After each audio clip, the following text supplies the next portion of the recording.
Assalamualaikum warahmatullahi wabarakatuh. Salam sejahtera bagi kita semua. Om Swastiastu, Namo Buddhaya, salam kebajikan dan salam sehat selalu. Good afternoon everybody. It is afternoon here in Jakarta, Indonesia. But I believe all participants here are coming from different parts of the globe, so greetings to you all. I would like to welcome you to the G20 webinar series, Recover Together, Recover Stronger. I also would like to welcome the Honorable Mr. Yudo Dwinanda Priyadi, the Chair of Energy Transition Working Group, Mr. Tutuka Aryaji, Director General of Oil and Gas in the Ministry of Energy and Mineral Resources, His Excellency Engineer Muhammad Hamel, Secretary General of Gas Exporting Countries Forum, Mr. Jun Arima, Senior Policy Fellow of Economic Research Institute for ASEAN and East Asia, or AREA, representatives of G20 member countries, representatives of invited international organizations, representatives of related ministries, regional government, embassy of friends countries in Indonesia, academics, companies, and related stakeholders, thank you for joining us today. The Directorate General of Oil and Gas under the Ministry of Energy and Mineral Resources warmly welcome everyone today in the today's seminar, Escalating the Role of Gas in Energy Transition. I am Rina Santi Sijabat, you can call me Rina. It is an honor for me to be the MC for today's event. It is an honor as well to have the keynote speakers, moderators, as well as the panelists that would share us their perspectives and ideas. Ladies and gentlemen, the positive economic and population growth makes the increase in global energy demand is inevitable. On the other hand, the increase in energy consumption will lead to the increase in emission. This creates a dilemma since the G20 members has set target to achieve net zero emission to be in line with the Paris Agreement. To achieve the balance between providing affordable supply of energy and achieving carbon emission target, we believe the role of gas in clean energy transition is very crucial and is needed to be escalated. Ministry of Energy and Mineral Resources of the Republic in Indonesia, as the host of the G20 Energy Transition Working Group 2022 Presidency, together with AREA, are pleased to welcome you to the 5th G20 webinar series, Escalating the Role of Gas in Energy Transition. To start our seminar, I would like to invite Mr. Yudo Dwinanda Priyadi. He is the chair of the Energy Transition Working Group G20 2022 to deliver the opening remarks. Mr. Yudo, the virtual stage is yours.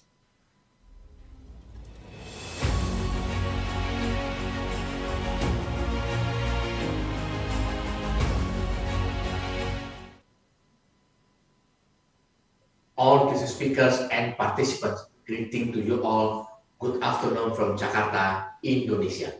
I am Yudo Dwinanda Priyadi, Chair of Energy Transition Working Group ETWG. Is pleased to welcome you all at the webinar number 5 of ETWG webinar series. This webinar will address the inseparable element in clean energy transition, which is about escalating gas roles in energy transition. Before I jump into why gas plays key roles in energy transition, let me highlight the Indonesian presidency's main profile of the Energy Transition Forum. G20 Indonesian presidency addresses the main theme of recover together, recover stronger. The presidency has set 3 pillars, namely global health architecture, digital economic transformation, and sustainable energy transition. The pillar of sustainable energy transition is held under Energy Transition Working Group ETWG, addressing 3 priorities on accessibility, technology, and financing. We have done the first meeting of ETWG in Yogyakarta, 24 to 25 March in ETWG 1. G20 members and invitees unanimously endorsed the 3 priorities in energy transition and the main agenda heading towards the key deliverable on global deal to accelerate energy transition in the Minister Meeting and Summit in Bali. We call all of this journey as the road to Bali. We will meet again on ATW the 2nd in Labuan Bajo, 23 to 24 June 2022. Realizing the road to Bali. Between the meeting of ETWG, we will deepen issues on energy transition to the series of virtual webinars. Today, the fifth webinar of the series on the critical loss of gas will continue the journey of energy transition discussion throughout the presidency's year. To the Economic Research Institute in ASEAN and East Asia area, I would like to convey our presidency's highest compliments for taking the strategic role as co-organizer of this essential webinar, marking the importance of gas energy contribution in energy transition. I also congratulate area for a successful co-organizer in the highly successful event on ETWG webinar number 2 on making CCUS affordable, enabling CCUS deployment in G20 and beyond last month. More importantly, today's webinar on gas energy has strong interlinkage with the last CCUS webinar. Capitalizing those two topics, area with its Energy Research Institute network, ERIN, may engage key stakeholders not only from research institute in 16 Asia-Pacific countries, but also from policymakers and multinational corporations on expanding gas and CCUS potential in low-emission energy technology development. So, why gas plays key roles in energy transitions? First, straightforwardly speaking, gas energy enables the access to affordable and reliable clean energy sources and also power generation. We cannot deny that countries are facing the urgent needs for post-pandemic sustainable recovery while mitigating adverse impact of climate change such as extreme weather disaster. In this significance, natural gas may perform an energy source which is easy to store, low carbon option, and able to provide an uninterrupted and flexible energy supply. This significance applies for both for developing and developed countries. Recent study from area has suggested that for almost 2 decades, final electricity demand in least developed to upper middle income countries in the East Asia Summit (EAS) had grown averagely by 8.4% per annum, while high-income countries in EAS had increased averagely by 0.7% annually. Majority of these countries depend on thermal power generation that consume fossil fuels due to economic feasibility and high capacity factor reason. To respond this situation for achieving clean energy transition, gas offered available option for developing countries to shift from coal to gas. Second, while boosting innovation, gas energy could act as the bridging element in renewable energy sources development, including hydrogen development. Gas could be placed in tandem with wind and solar energies, which are facing intermittency, while energy storage technologies have to be scaled up and innovative new energy pathways are widely expanded. Natural gas is a pivotal element to drive and scale up the transport and production of hydrogen as a leading clean energy in achieving carbon neutrality. This is even envisaged in the gradual trajectory to achieve net zero emission. Third, in line with its vital role in providing affordable and reliable access, gas is the key energy source to eradicate energy poverty and support the development of clean industries, especially in developing countries. As there are around 760 million global population without adequate electricity access and 2.5 billion without clean cooking access, gas energy can offer lucrative solution to combat these poverties. Fourth, in actualizing the pathways toward net zero emission future, gas energy has its critical contribution in transitioning energy sectors in collaboration with carbon capture technologies, responding to the global call to phase down fossil energies such as oil and coal. The position of gas energy would be seemingly vice versa. New natural gas development are needed and may complement the decarbonization of the energy sector, of course with the help from CCUS. A UN report suggests that CCUS could bring promising prospects for natural gas to collaborate with renewables in accelerating decarbonization. Moreover, gas with CCUS could potentially address the emission reduction in hard-to-abate sectors from heavy industries. Our global community is currently rowing between the quest for clean energy transition until next 3 decades and the instability of international energy markets due to recent global situation. In this light, area suggests that the role of gas must be escalated to improve emission reduction while emphasizing the importance of maintaining affordable electricity prices globally. Inspired the G20 Naples principle last year, escalating gas role in energy transition will unlock the enhancement of global energy cooperation to achieve energy access targets as well as develop modernized, digitalized, cost-effective, clean, and sustainable energy system and infrastructure while promoting just and inclusive approaches in clean energy transition. Without further ado, to area all distinguished speakers from the global, regional, and national entities, all G20 members, and invited delegates and broader stakeholders, I wish you all a successful webinar. Thank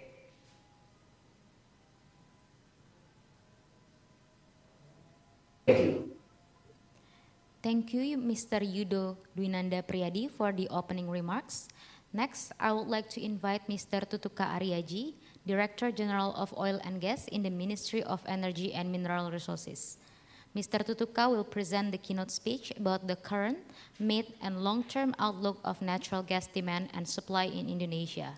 Mr. Tutuka, you may start your speech.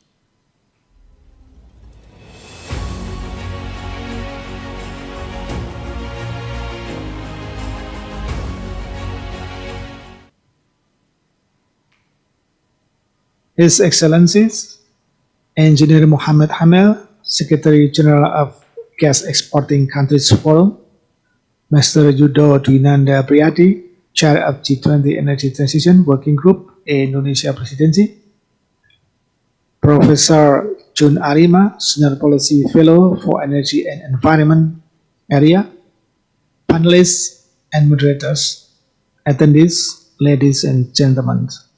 Very good morning to you all.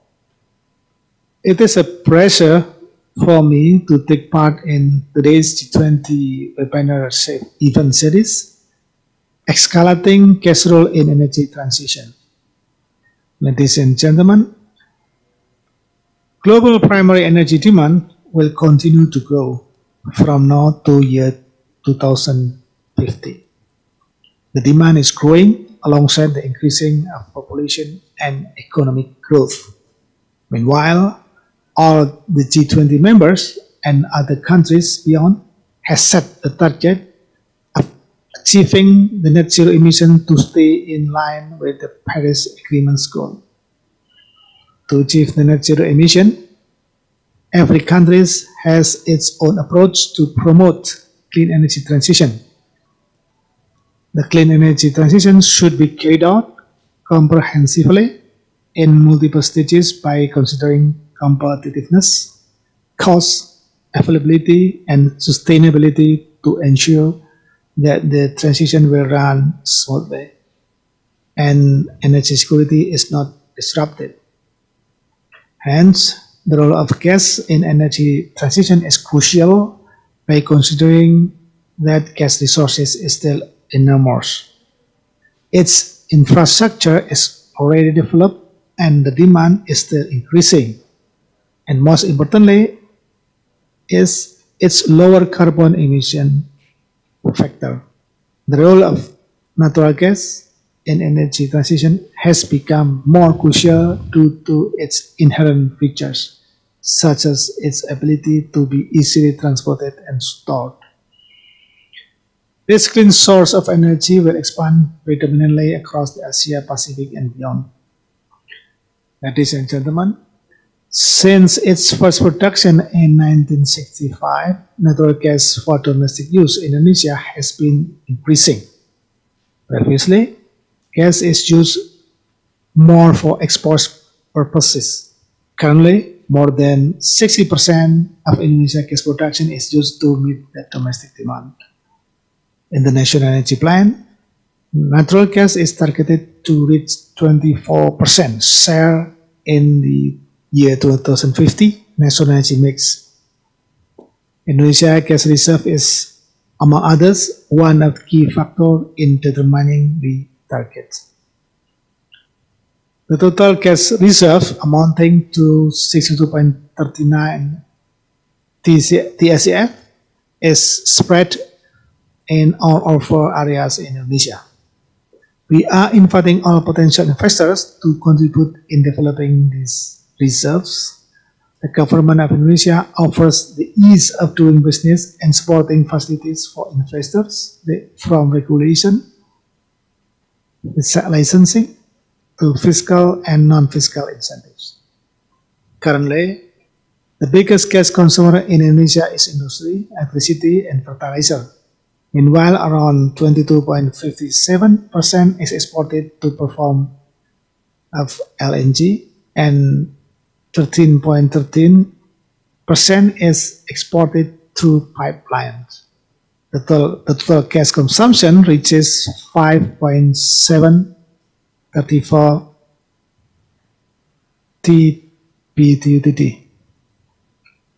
To maintain energy security, Indonesia sets a target 12 PSCFD natural gas production in 2030. According to Indonesia Gas Balance measurement, it is estimated that there is a potential of surplus to supply new domestic industries' demand or to be exported. To meet the domestic demand, especially for industry as well as power plant, the government of Indonesia continues to enhance the infrastructure development. For instance, the gas pipeline infrastructure. Besides developing energy small-scale and virtual pipeline is also important to secure energy supply in particular areas with geographical constraints, such as in scattered small islands, especially in eastern part of this country. Where this abundant reserve and potential natural gas market in Indonesia is opened, we welcome the investor to join the gas development in the country to provide reliable energy supply and at the same time to achieve the net zero emission target in year 2060. Ladies and gentlemen, striking the balance between fulfilling growing energy demand and achieving carbon emission reduction target, the role of gas in clean energy transition needs to be escalated. The investment in natural gas projects needs to be increased by globally to boost greater use of natural gas. It is also important to promote gas market integration among the three biggest regions of natural gas, which are Asia, North America, and Europe. I also believe that international collaboration, including through G20, would contribute more in escalating gas role to support carbon neutrality. I hope through this webinar event series, we will have very good and detailed discussion on this very important topic. We are looking forward to gaining invaluable knowledge from distinguished speakers and panelists to underline the role of gas in energy transition. Thank you for your attention and attending. Thank you, Mr. Tutuka Aryaji, for your speech about the outlook of natural gas demand and supply in Indonesia. Ladies and gentlemen, now we would like to listen to one more keynote speech. I would like to invite His Excellency Engineer Muhammad Hamel, Secretary General of Gas Exporting Countries Forum. His Excellency Engineer Hamel will present the current, mid, and long-term outlook of natural gas demand and supply in the world, emphasizing the potential escalation of its use in the developing countries. His Excellency Muhammad Hamel, you may start your speech. Thank you very much.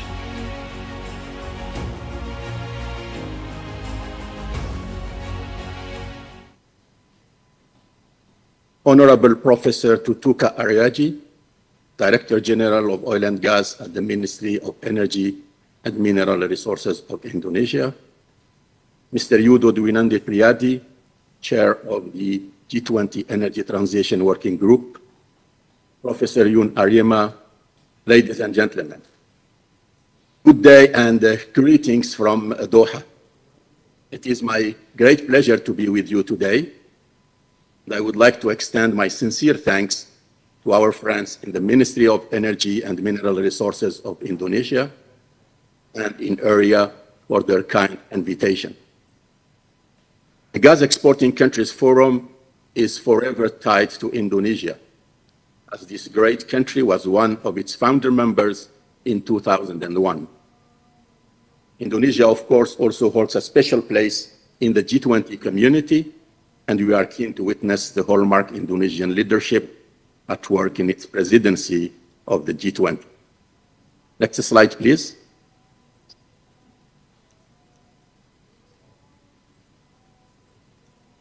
Well, this is a standard disclaimer here. Next slide, please. And this is the outline of my presentation. I will go through the main findings of the most recent GECF Global Gas Outlook. No, previous slide, please. So I will go through the main findings of the most recent GECF Global Gas Outlook with a focus on the Southeast Asia region. I wish to underline at the outset that my presentation is based on the GECF Global Gas Outlook finalized in December 2021. At that time, two issues were at the forefront of the energy debate: affordability, as energy prices reached relatively high levels in the second half of 2021, and climate change in the run-up to COP26 in Glasgow. However, recent developments in the first quarter 2022 in Eastern Europe has drawn renewed attention to a third issue: energy security, with its two intertwined and mutually supportive components of security of demand and security of supply. It is too early to assess all the implications of these developments on the future of energy systems. However, it is clear that for natural gas, a reconfiguration of global physical flows is likely to occur in the medium term, with further expansion of LNG trade, more investments in natural gas in upstream and downstream, an increase in supply costs, and renewed interest in long-term gas contracts. Next slide, please. Natural gas demand increased by 26% since 2010. It has been the fastest growing hydrocarbon fuel, thus expanding its share in the global energy mix. The crisis caused by the coronavirus pandemic, sort of a stress test for energy systems, has shown that natural gas is resilient and crucial to the daily lives of people. It helped keep the lights on, the homes warm, the hospitals functioning, and the economy running. Clean, available, and flexible, natural gas is also a partner of renewables, as it provides stability and backup to power systems. Furthermore, in the last decade, natural gas networks have extended to new countries and regions, and gas markets today are more global and interconnected than ever. And we expect natural gas to play an even greater role in the future, and I will try in my presentation to explain why. Next slide, please.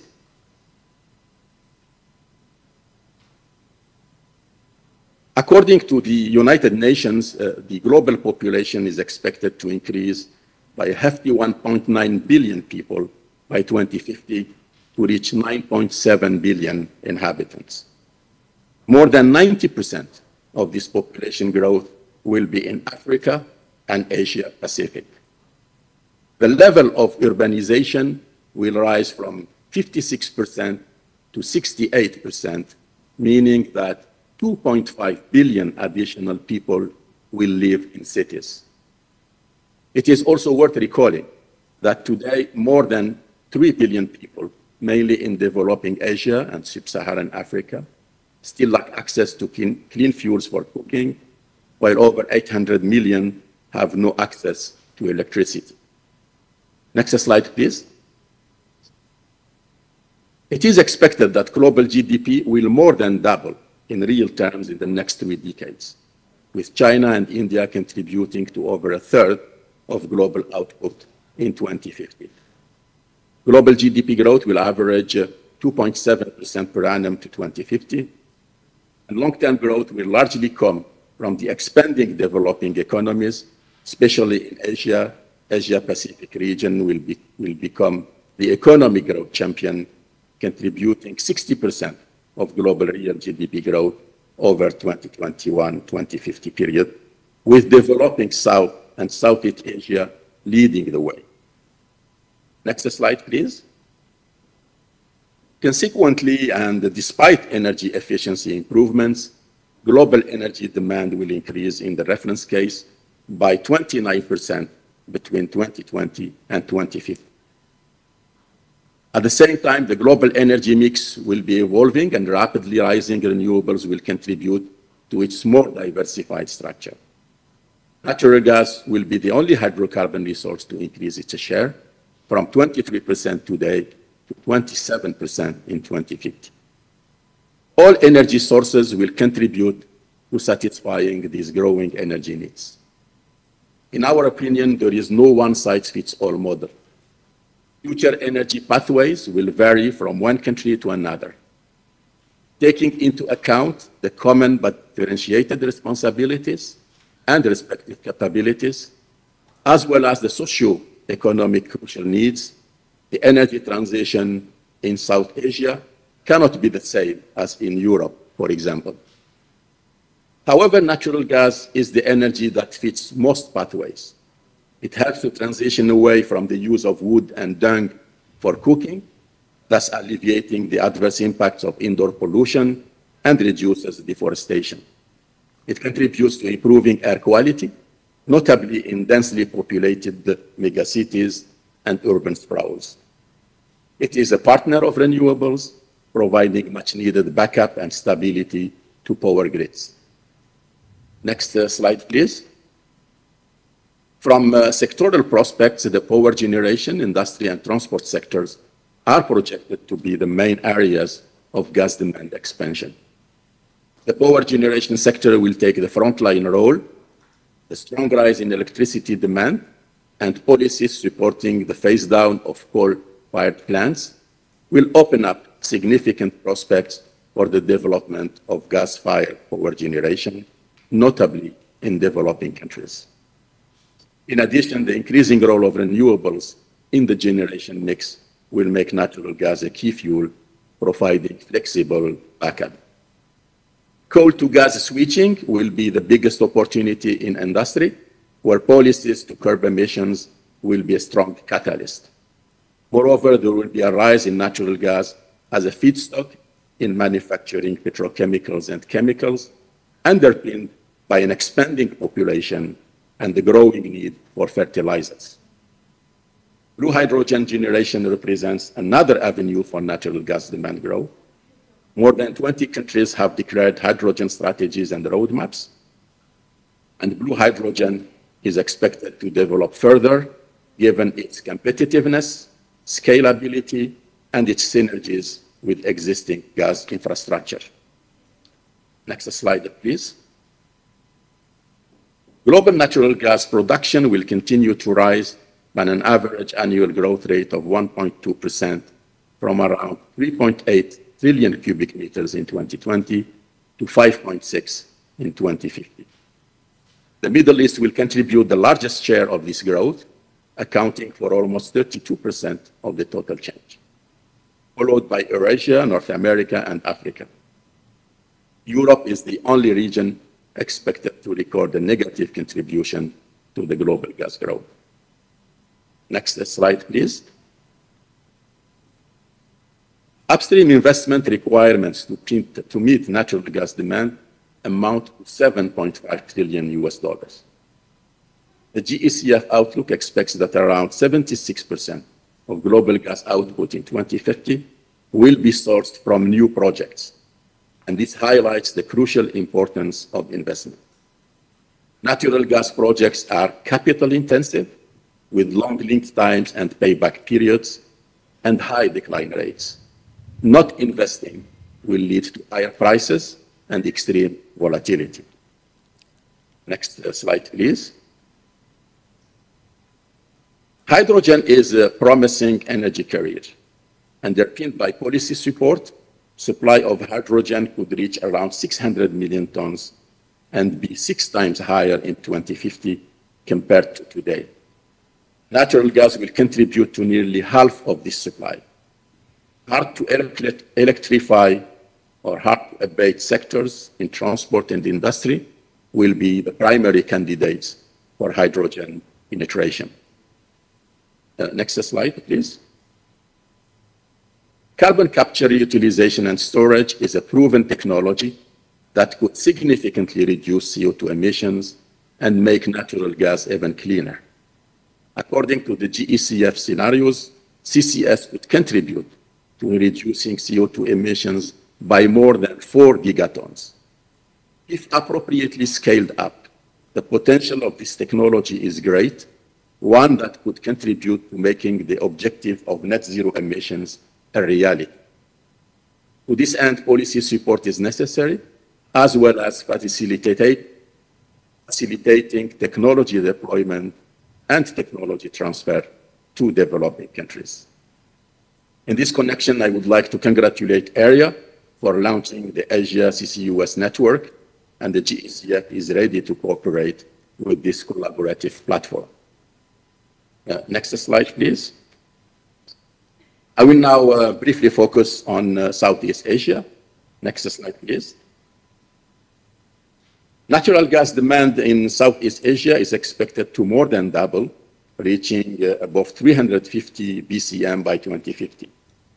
Power generation will be the main driver for natural gas growth, as electricity demand will almost triple, propelled by urbanization, rising income, and cooling requirements. The continuing development of LNG to power supply chains and interconnectivity will be key factors, facilitating the lure of LNG into the region that will bridge the widening gap between gas production and growing demand. Next slide, please. The power generation mix is expected to change significantly. Amid strong ambition towards renewables, gas-fired generation will play a critical role regionally, being a significant component in the transition away from coal-fired generation, while complementing variable renewables and stabilizing even more complex power grids. While today coal is the dominant fuel in the power sector, it is projected that gas will become the largest generation source, providing more than 35% of the power generation mix after 2040. Next slide, please. This slide clearly shows the considerable potential of coal to gas switching and CCUS to reducing CO2 emissions in the power sector in Southeast Asia.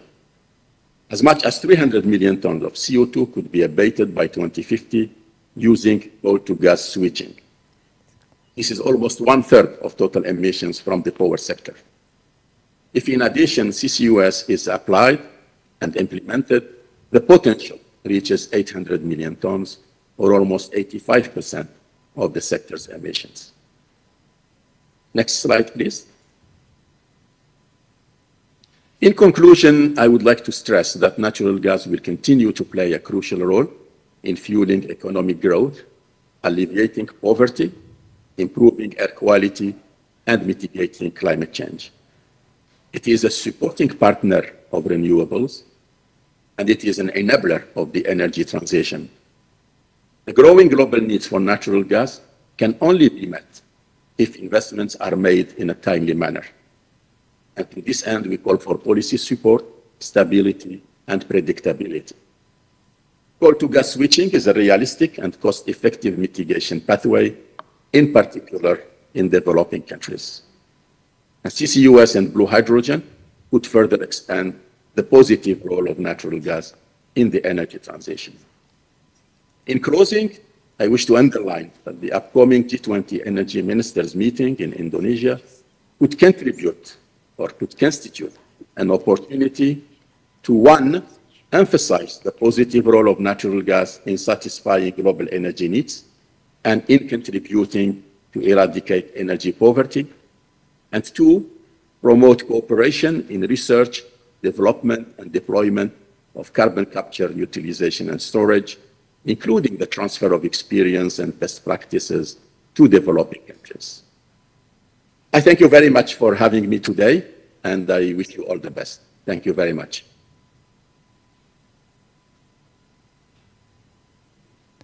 Thank you, His Excellency Muhammad Hamel, for the keynote speech, specifically on emphasizing the potential escalation of natural gas in the developing countries. Ladies and gentlemen, on the next agenda, to get deeper into the context so that our discussion will be more focused, I would like to invite Professor Jun Arima, Senior Policy Fellow of AREA, to give us presentation about the stocktaking of natural gas, the fundamental principle for the developing countries to escalate the use of natural gas and the proposed action plans to be taken. Thank you very much.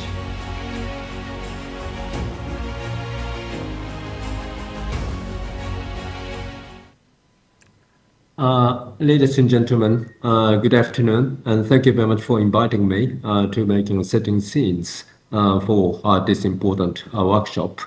The next slide, please. Yes, and this is the most recent outlook of the IEJ Institute of Energy Economics of Japan. And this reference scenario of the most recent outlook shows that global primary energy demand will continue to grow from now to 2050 substantially, and Asian region will occupy the bulk of incremental energy demand. And energy demand will continuously be dominated by fossil fuels, including coal, natural gas, and oil. Next one, please. And under this reference scenario, dominance of fossil fuels and also Asian region is the same, also in power generation. While, as you can see on the right figure, renewable energy will increase its share, fossil fuel will continuously occupy substantial share even in 2050 under these scenarios. Next one, please. As a result, as a strong contrast with other regions, Asian region will see very high CO2 emissions growth in accordance with robust economic growth. And in particular, India and ASEAN countries will continue to rise its emissions even beyond 2030. Next one, please. And of course, it is not consistent with the outcome of the COP26. And COP26 adopted Glasgow Climate Pact, pursuing efforts to limit the global average temperature increase to 1.5 Celsius above pre-industrial level. Decision also urges countries to accelerate efforts towards the phase down of unabated coal power. Next one, please. To reach 2050 carbon neutrality globally, countries need to take all available measures, including efficiency, hydrogen, electrification, renewable, nuclear, and CCUS. Next one, please. At AREA, we are now conducting cost-optimal deployment of clean energy technologies for achieving carbon neutrality in the ASEAN region in 2060. And technologies include solar PV and onshore and offshore wind, hydropower, geothermal, biomass, nuclear, CCUS, hydrogen, ammonia, DAX, and BECCS. All ranges of low or zero carbon technologies are considered in this scenario analysis. Next one, please. And in the power generation mix under 2060 carbon neutrality scenario, renewable becomes the main source, accounting for 69% of the total power generation in 2060. And hydrogen and ammonia, including co-firing, will be a part of the decarbonization. Next one, please. But in the short to mid-term, efficient gas-fired plants will curb CO2 emissions from fossil fuel generation substantially. In this regard, natural gas will play a very, very important role in pragmatic mitigation option in this region. And that's why increasing number of ASEAN countries are interested in fuel switching from coal to natural gas, as presented by Dr. Hamel in the previous presentation. And in the longer term, CCUS and co-firing with ammonia or hydrogen, and that 100% ammonia and hydrogen will play a dominant role according to our analysis. Next one, please. However, ongoing gas price hike amid the Ukraine war could discourage fuel switching from coal to natural gas, which is a low-hanging fruit for the region, mitigation option for the region. And as a result, coal could stay longer than previously anticipated in the Asian region if the current price hike continues. Next one, please. Now, amid the Ukraine war, European region, EU, is trying to exit from Russian pipeline gas by shifting its gas demand to LNG. And from 2021 to 2025 and 26, LNG surplus capacity has been already projected to decline between now to 2025 to 2026. And if competition is intensified between the Asian region and the EU region over a limited amount of LNG, then naturally LNG price will further soar. And therefore, upstream investment in the LNG is absolutely necessary. Financial institutions recently tend to have a hesitant posture to fossil fuel investment, including gas-related ones, on the ground that decarbonization needs to be achieved. But this sort of trend could discourage fuel switching from coal to natural gas. And I think that is a very much important point to be highlighted in this workshop, I think. Next one, please. And in this regard, greenfield and brownfield LNG projects in US, Canada, and Australia are highly expected for providing more LNG supply to the global market. And in particular, brownfield projects have advantages such as lower risk and quick additional production and relatively low investment cost.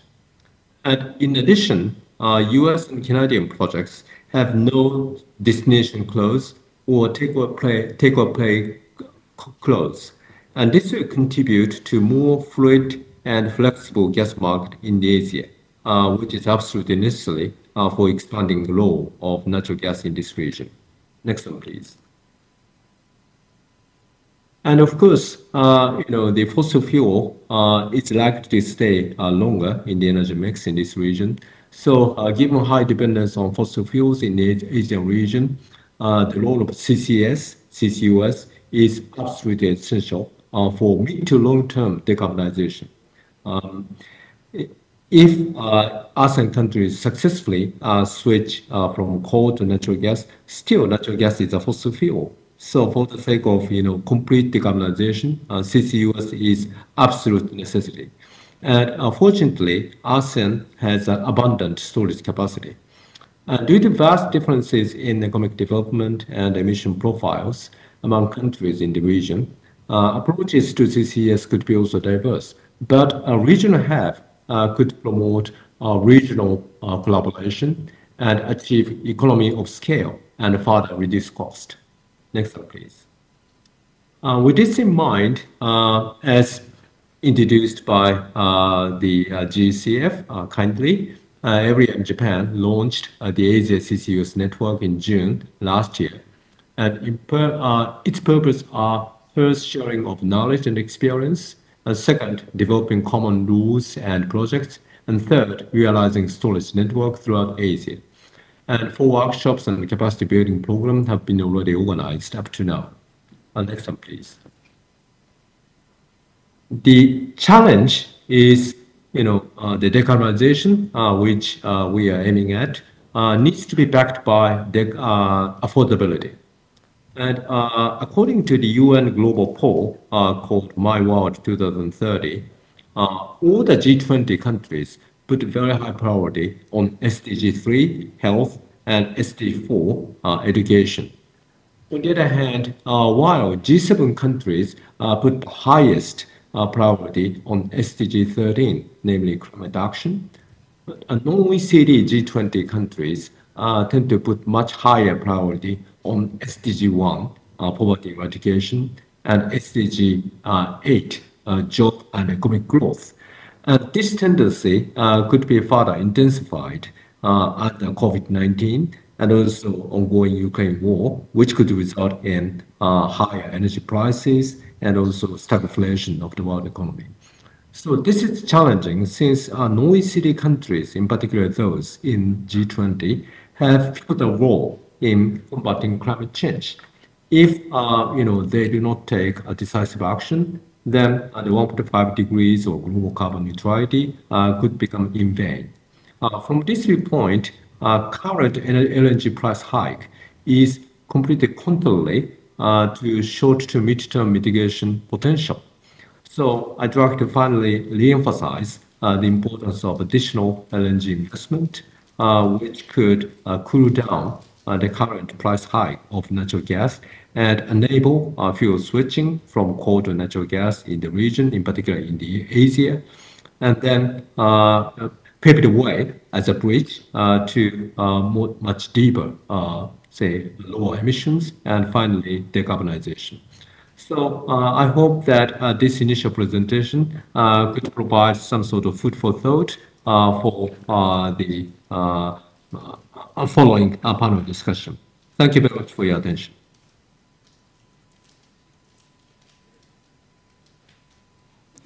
Thank you, Professor Jun Arima, for providing us such extensive information about status quo regarding natural gas and the proposed idea to escalate its use to support energy transition. Dear participants, before we continue to the next agenda, I would like to ask you a favor to fill in the event survey. You can access the link to the survey in the chat box down below. Your feedback regarding this event is very helpful to give us perspective to serve you better in the future. Ladies and gentlemen, after listening to our distinguished speakers, we have now arrived to the panel discussion session. We hope this panel discussion will provide you deepened insights on the different pathways to escalate the role of natural gas in the energy transition era. Today's panel discussion will be moderated by Mr. Shigeru Kimura. Mr. Shigeru Kimura is a special advisor on energy affairs in area. Without further ado, I will hand this virtual stage to Mr. Shigeru Kimura. Mr. Shigeru Kimura, you may please lead the discussion.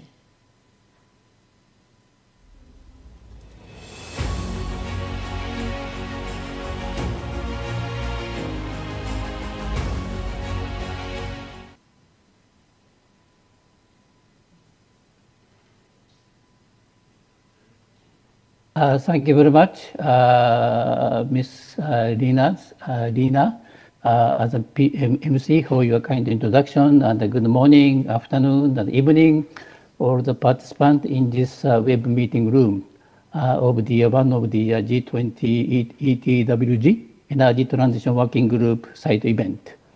Again, my name is Shigeru Kimura of area, and I'm honored to take role of this panel sessions. First of all, I'd like to lightly touch upon the current situation of the energy situations. After COP26 held in Glasgow, UK last autumn, as Arima-san mentioned, the world has steered toward carbon neutral society with the target year of the 2050 or after. And however, carbon neutral never be accomplished suddenly one day, and we have to reduce CO2 emission year by year gradually. And finally, the world will achieve the net zero emission, hopefully around the year 2050. Thus, initial stage of the clean energy transition period, which is about the until 2030, we dedicated to reduce the CO2 emission, applying the existing and affordable fuel or energy technologies. So that gas will be an important option for us to contribute to CO2 reduction through the shifting from the coal power generation to gas power generation. In addition, gas power generation is suitable to contribute penetration of the variable renewable energies, such as the solar and the wind, due to the easy adjustment of the power output, power generations. On the other hand, due to the Ukraine conflict, global oil and gas market are becoming highly volatile, and oil and gas prices are going up. Therefore, how to utilize the gas consumption under the high gas price condition is the main theme of this panel sessions. In this regard, I'd like to list up the discussion point as follows. Perspective of the gas supply and production, how to increase the gas production because of the demand increase. Perspective of the high volatile gas market. Now currently gas market is very volatile. So that we need to how to mitigate or calm down to the volatile market, and also negative impact to the carbon neutral, which will be brought by the high gas price. If gas price is high, we cannot use the gas easily. So that maybe I guess there's some negative impact, and the prospect of the role of the renewable, especially solar and wind, under the volatile gas market. Because the solar and wind is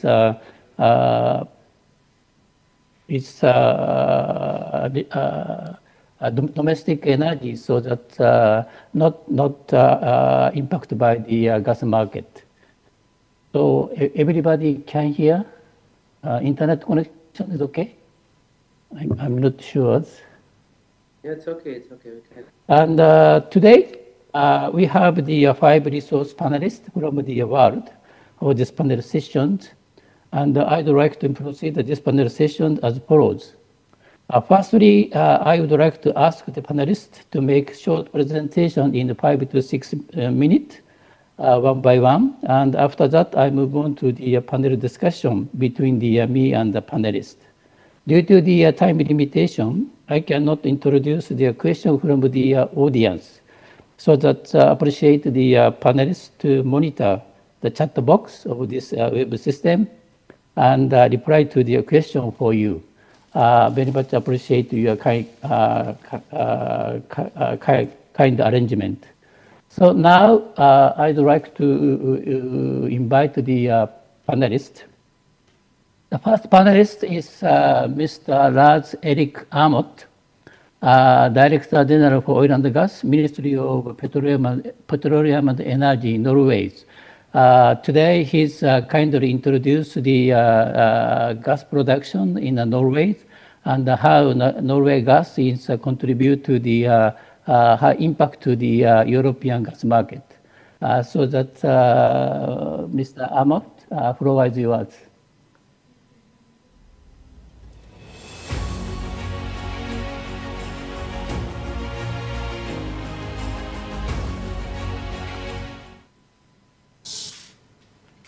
Thank you, Excellencies, ladies and gentlemen.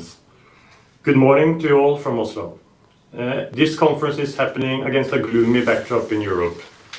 The unacceptable Russian invasion and ongoing war in Ukraine will have long and everlasting consequences also on energy. Exactly how is too early to tell. Markets were already under pressure from tightening supply and demand growth during 2021 as the pandemic measures were eased globally. In December, 2021 gas prices reached record levels. The war in Ukraine and sanctions and other measures taken against Russia have shaken the world commodity markets further, including the gas market. The war has added uncertainty about future gas supplies and a risk premium to the price. In Europe, long-term contract has been phased out over the last decades. The high spot prices and the extreme volatility is bad for the consumers and businesses in Europe. This situation might be with us for a while. World supply chains is still under stress due to COVID-19. Inflation threatens economic growth globally. Energy and climate policies are changing. The capital market has increased focus on ESG. We see growing rivalry between global powers. If these developments hamper new investment in energy production and infrastructure in the years to come, we might be into a challenging period for world energy. Through the trade in LNG, gas prices are linked globally, and gas plays an important role in many sectors, including in power generation. Events and developments in one part of the world and/or in the power sector therefore affect more or less all countries. The turbulence in the current affordable energy is key to both social and economic development. Demand for energy, including gas, is not that elastic. Households and businesses need energy every day.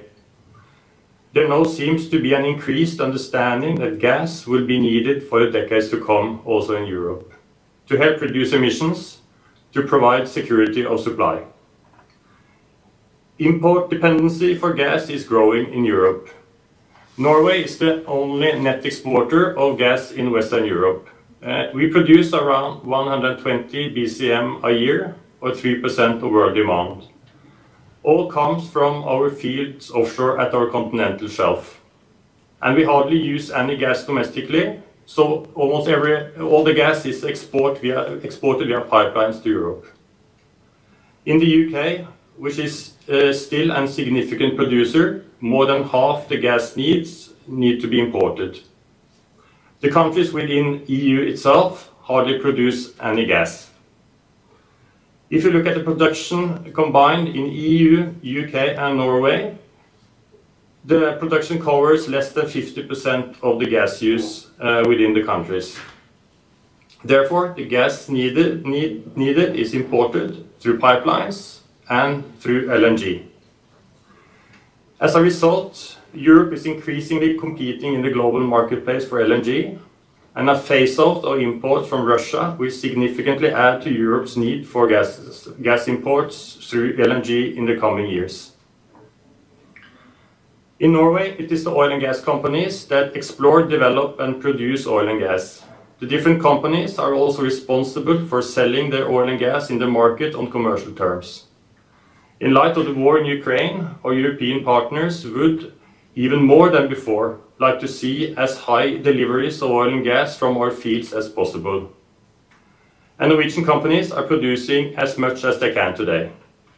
To achieve high uptime throughout our integrated gas export system, and the gas price give them all incentives to produce near maximum capacity every day. Stable and high deliveries are also a high priority for the ministry. And the gas producers in Norway are delivering on that strategy. And we also facilitate, when needed, companies to achieve this. For instance, through revised production permits. Hammerfest LNG, our sole LNG plant, has been shut down for more than 18 months. The companies now expect to resume export from that plant this month. This will bring additional gas into the marketplace. This week, we revised our gas production outlook for 2022. We estimate that we will produce 122 BCM, or 9 BCM more than last year. Our pipeline export might be higher this year than ever before. The only way to increase our gas production further is to put more fields and projects on stream. We do not expect oil gas production to increase significantly in the years ahead. We expect production to be stable for the next decade. Beyond 2030, aggregate production level will depend heavily on future exploration results, new field developments, and future investment in producing fields. At the same time as we continue to develop our oil and gas resources, we have ambitious national targets for greenhouse gas emissions reductions. A part of this is to keep greenhouse gas emissions from oil and gas production low. We have had a ban on flaring since the 1970s, and the companies at the shelf have for decades faced a high price on their emissions of CO2. As a result, emission per unit of oil and gas produced in Norway are much lower than the global average. And still, ambitions for further improvements are high. We aim for a 50% cut in production-related emissions by 2030 and to net zero by 2050. In the long run, natural gas combined with carbon capture and storage could become a significant source of clean hydrogen and ammonia. We have more than 25 years of experience with CO2 storage offshore Norway, and we know it works. And industrial players are now exploring the opportunities to produce blue hydrogen or blue ammonia in Norway. This spring, we awarded 2 CO2 storage licenses connected to such plans, and one more area is announced, so companies can apply for license. Today, there is no market for clean hydrogen and/or clean ammonia. However, if such a market emerges, for instance in Europe, this is an opportunity also for Norway, and an opportunity we would like to take benefit of, and we will therefore facilitate such commercial production in Norway. Natural gas has an important and growing role in the global energy system, and Norway intends to help cover the global need for oil and gas also going forward. Thank you for the attention.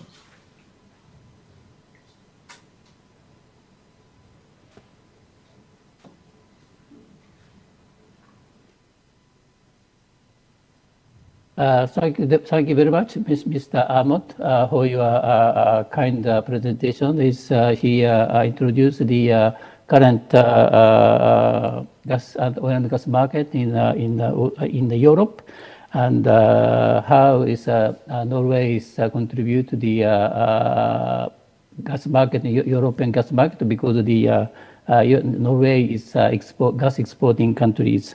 And I understand the Norway is not to increase the production amount, but continue to keep the current production volumes, and continue to export gas to the European market. And also, in order to achieve the net zero emission by the 2050, Norway to produce the blue and the green hydrogen, and also the application of the CCUS.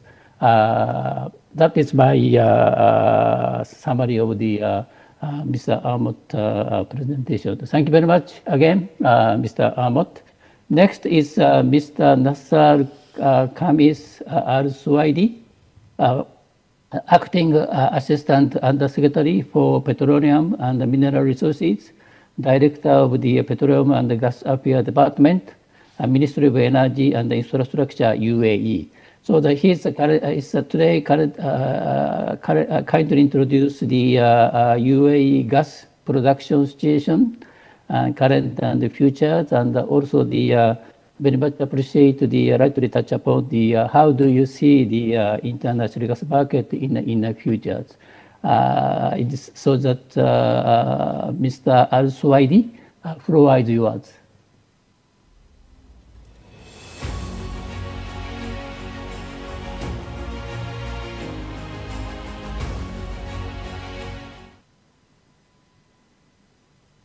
Thank you very much. Thank you for everybody. Good morning, good afternoon, good evening for everybody. I would like to thank the Ministry of Energy and Mineral Resources in Indonesia for give us this opportunity to present our UAE Remark and natural gas. As you know that natural gas is said to be the potential role in empowering economic growth in United Arab Emirates over the next 50 years. As the world right now, we have facing some of the issue regarding the war in Ukraine and the COVID-19 that been recovery that time. Natural gas actually is playing a role in providing most of the 1/4 of the world energy supply will be continue to play a critical roles in the global energy system. Neither the few resources can be reliable and supply the base load power in heat and cold homes.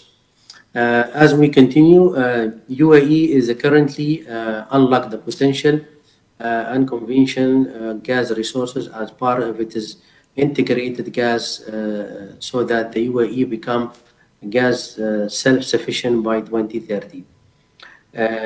In this drive to achieve self-efficiency by 2030, the UAE is upscale the unconventional gas operation by unlocking additional resources and strengthen its commercial availability of unconventionals in the UAE.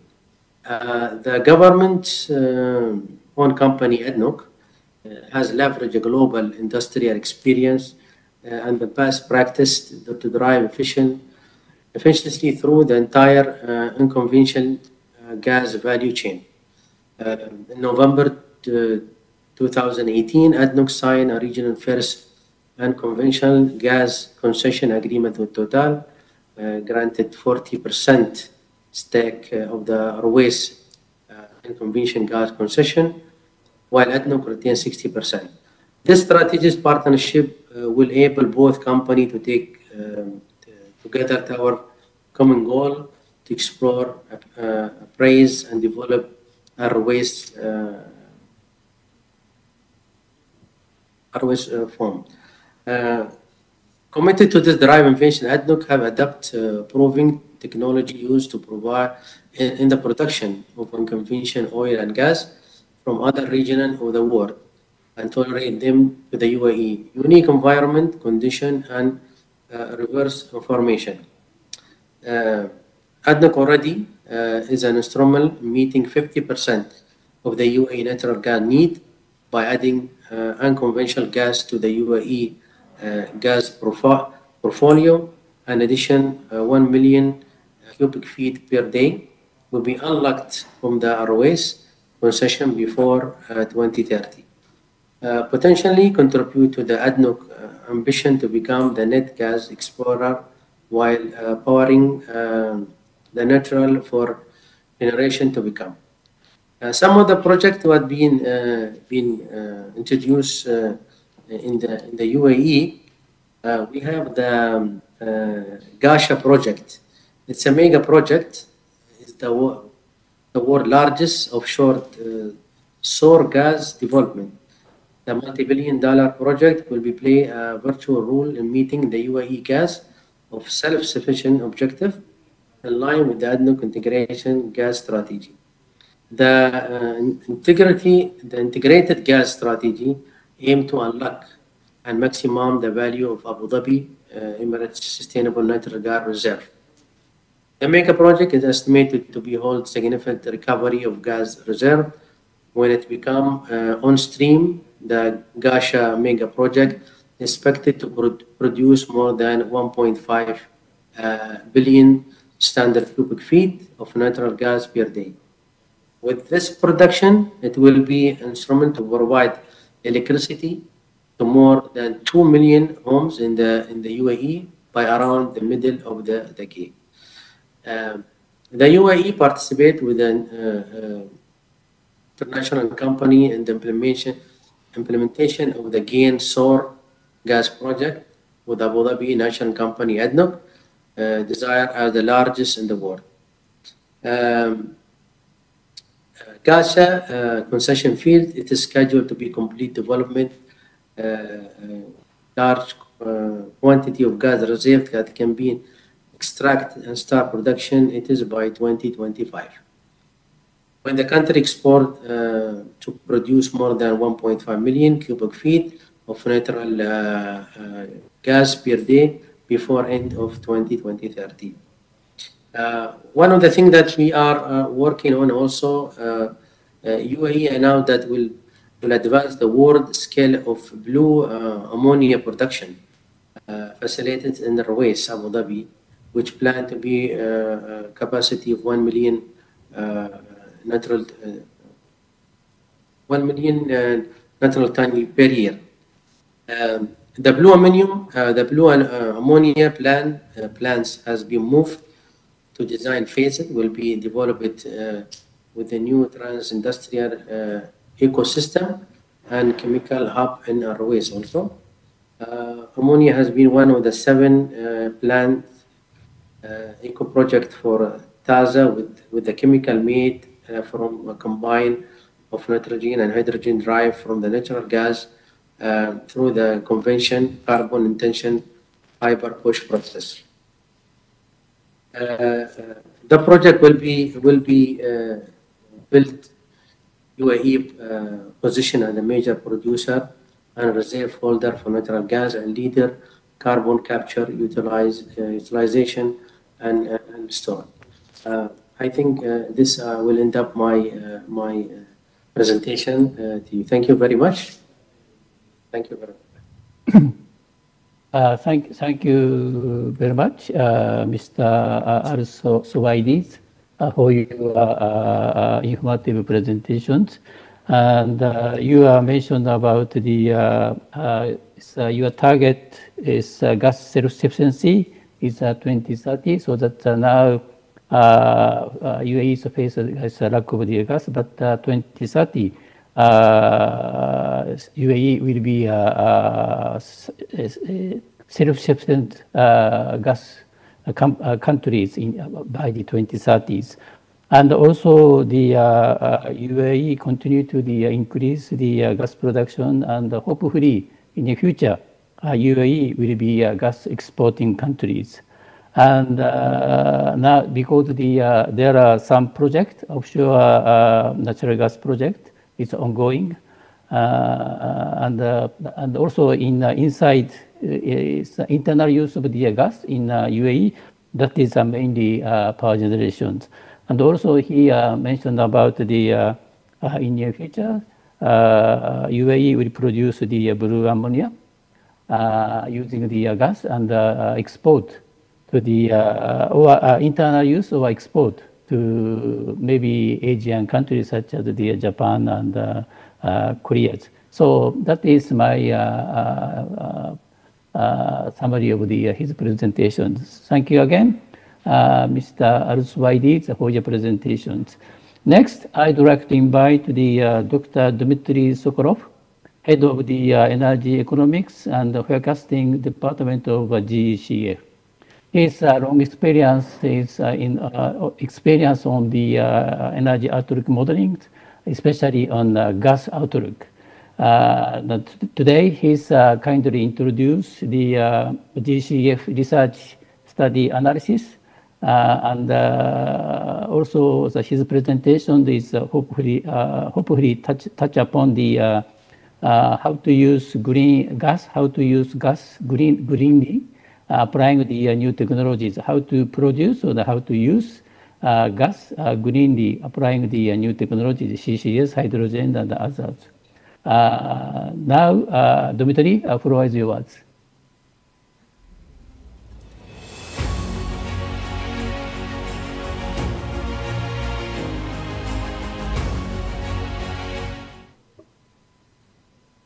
Thank you very much, Kimura-sensei, for this kind of introduction. Your Excellencies, distinguished participants, ladies and gentlemen, good morning, good afternoon from Doha, Qatar. First of all, I would like to say words of appreciation for this invitation to speak today at this important workshop, which addressed to Ministry of Energy and Mineral Resources of Indonesia and area. And I would like to use several slides to illustrate my messages today. If we can proceed to slide number 3. Kimura-sensei, I would like to start with answering maybe your point you raised on how to use green, natural gas greener. But first of all, I'd like to stress that we in GCF have placed climate action at the forefront of our priorities. And we quite strongly recognize the challenges posed by climate change, valuing the manifold efforts making by international community to counter the environmental issues. And we fully agree with the title of today's discussion on the importance of escalating the role of natural gas as a solution for balanced energy transition.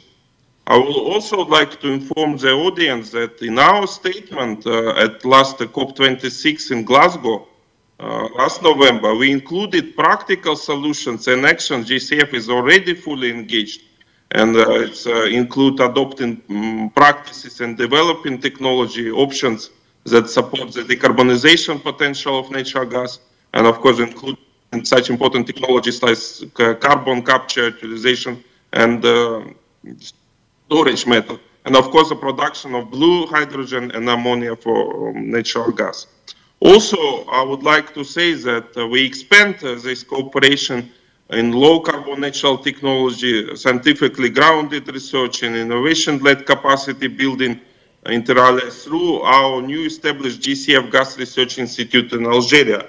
And also early this year in our 2022 Doha Declaration of GCF Heads of States and Government, our forum emphasized on the positive contribution of economically friendly use of natural gas towards improving air quality and climate change mitigation and adaptation in line with the United Nations Framework Convention on climate change and Paris Agreement. However, I would like also to underline that in GCF we strongly express concern on use of climate agenda on perpetuating the equity and introduction of discriminatory practices. Next slide, please. And today I would like to reiterate natural gas not only critical in achievement United Nations Sustainable Development Goals and achieving Paris Agreement, but also it's very strong support economic development of G20 countries.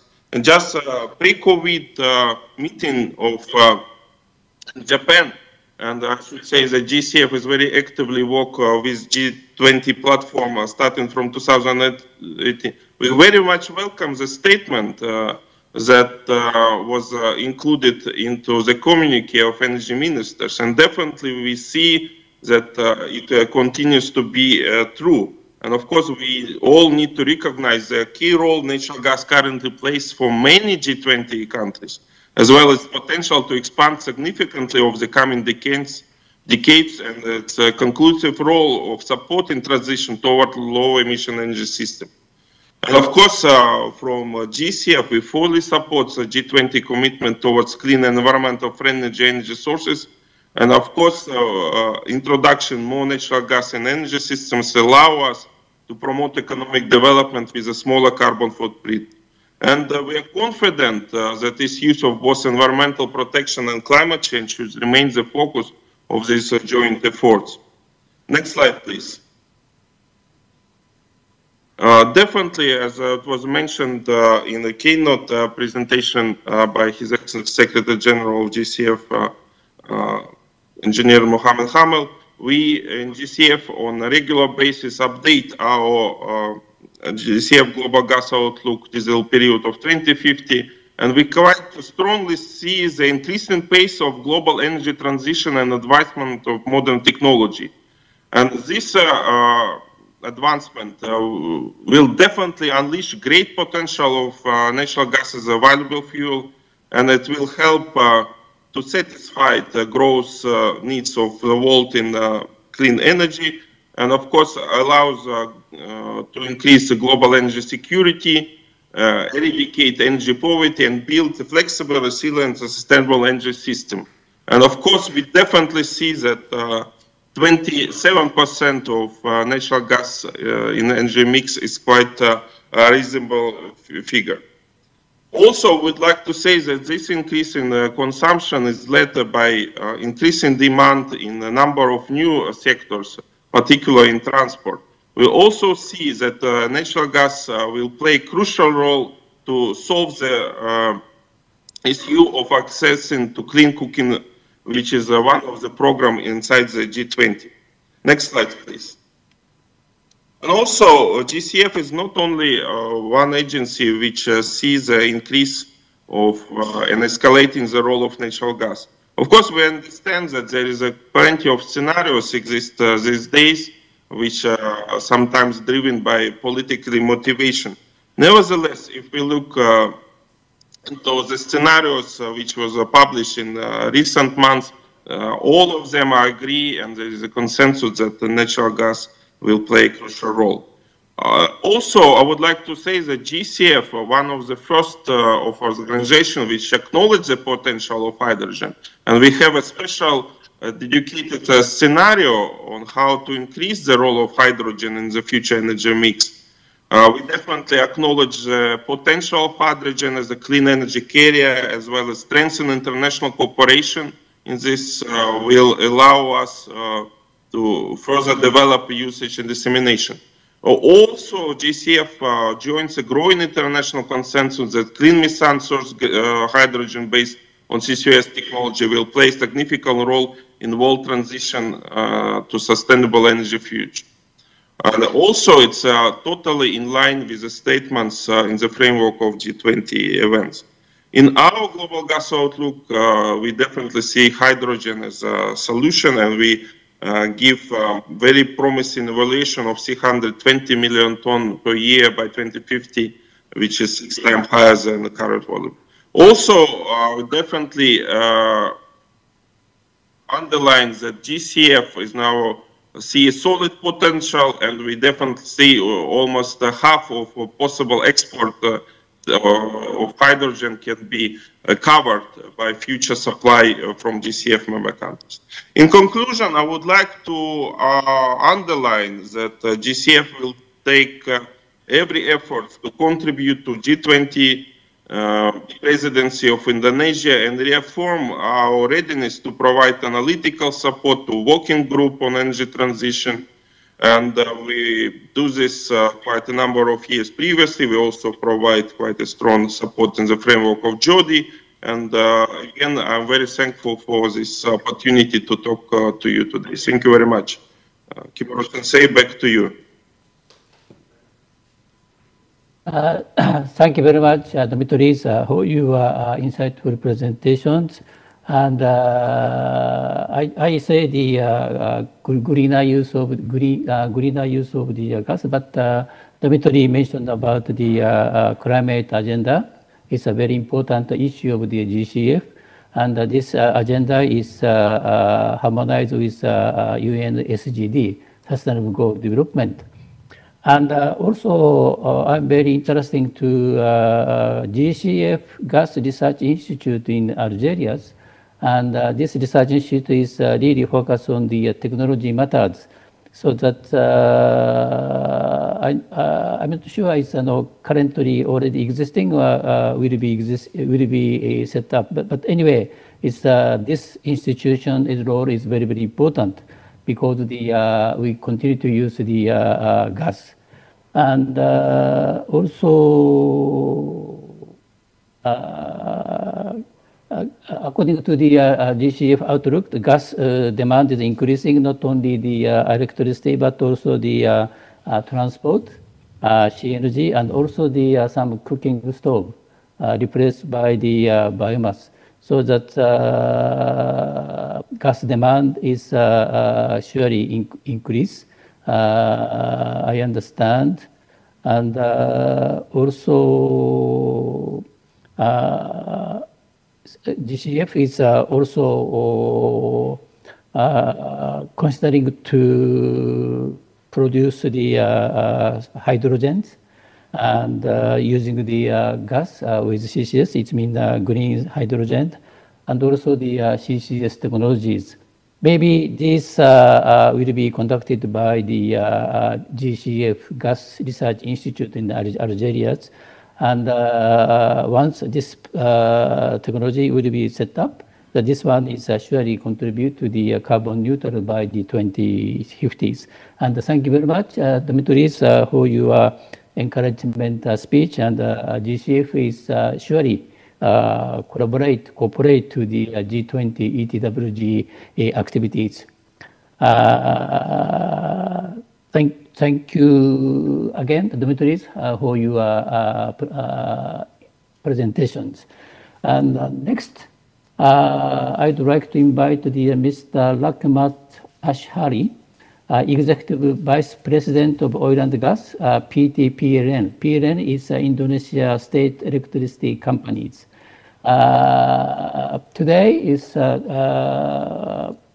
Mr. Lakmat is introduce the PLN strategic plan for carbon neutral pathway toward 2050 or 2060s. So that we are very interested to hear the PLN strategic plan to carbon neutral pathway. Now, Mr. Lakmat, provide your words.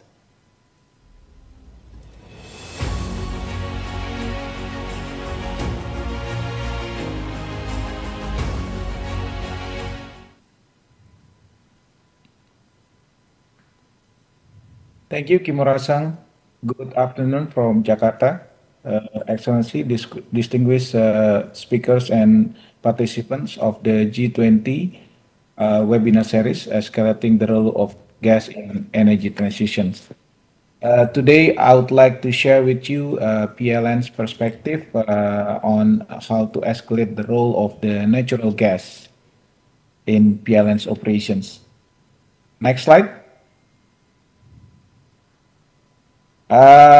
In this first slide, it tells us about the power plant's installed capacity of the PLN and the reason of the RUPTL, the PLN long-term document with the 10 years span between 2021 to 2030.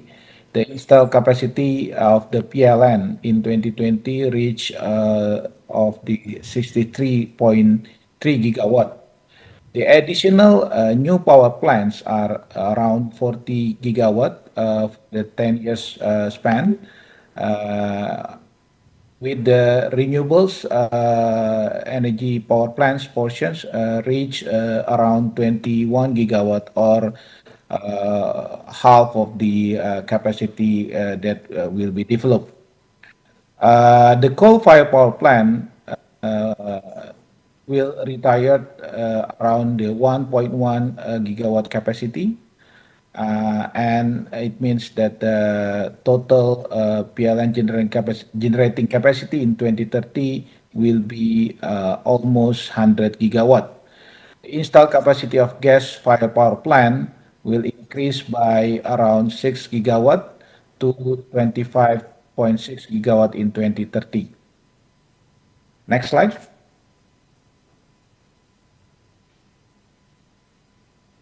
In the left-hand side, the graph is described on PLN energy mix projections for the 10 years ahead, while the right-hand side graphic is concerning about the projection of the gas utilization with the distribution on LNG and also the pipeline gas.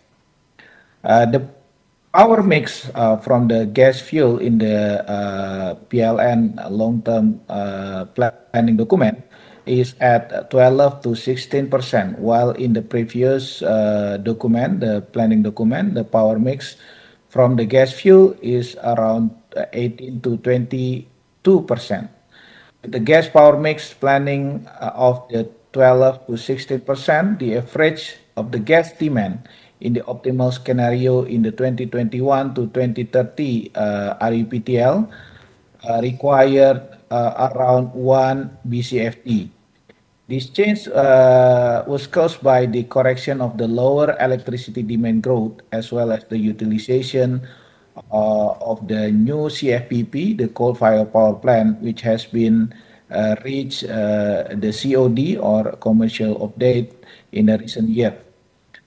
When we utilize the pipeline gas, the infrastructure need to be built is not so complex compared to the LNG infrastructures. However, the utilization of the LNG and considering that our new gas-fired power plant are located in the scattered area with the small capacity and relatively far from our gas resource.